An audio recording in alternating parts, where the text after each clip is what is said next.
A video slightly later in the day, but one to reflect the dramatic announcement from the chief prosecutor of the International Criminal Court that he is seeking arrest warrants against Benjamin Netanyahu, Yoav Gallant, who's the Israeli defense minister, Yahya Sinwar, Hamas's leader in Gaza, Mohammed Daif, who is the military commander for Hamas, and Ismail Haniyeh, who is the political leader who is based in Qatar.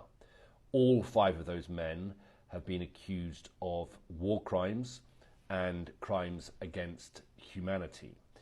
The charge sheet, and I'll just read a couple of the charges against them, includes starvation of civilians as a method of warfare, intentionally directing acts against the civilian population, and other inhumane acts as crimes against humanity.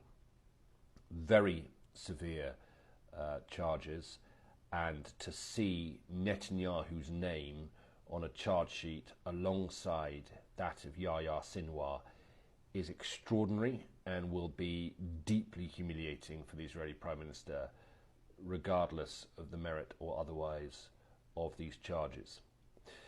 We haven't heard from Netanyahu yet. Some Israeli politicians have come out quickly and denounced this, and the court as well, describing it as outrageous. That was the words of the Israeli Foreign Minister, Israel Katz. Itamar Ben-Gvir, the far-right National Security Minister, accused the court of being anti-Semitic. What happens next is that this request for arrest warrants goes to a panel of judges at the ICC, and they will make a decision whether or not arrest warrants can and should be issued. It's likely, most people I speak to, that that decision can be made quite quickly, because international lawyers are often quite conscious of the fact that in the past they've acted very slowly and they might not want to be seen to do that again, but also because of the ongoing war in Gaza, that brings a degree of urgency about it. We don't know what they will decide, but we can assume that Karim Khan, who's a British lawyer who is the chief prosecutor of the ICC, has thought long and hard and considered whether or not to make this announcement, and has done so. He also brought on a panel of international lawyers as experts privately to go over the evidence that he has and to advise him. They have written in the Financial Times, and they will say that they unanimously agree that arrest warrants should be issued. If arrest warrants are issued, it probably will make very little difference for the three Hamas leaders.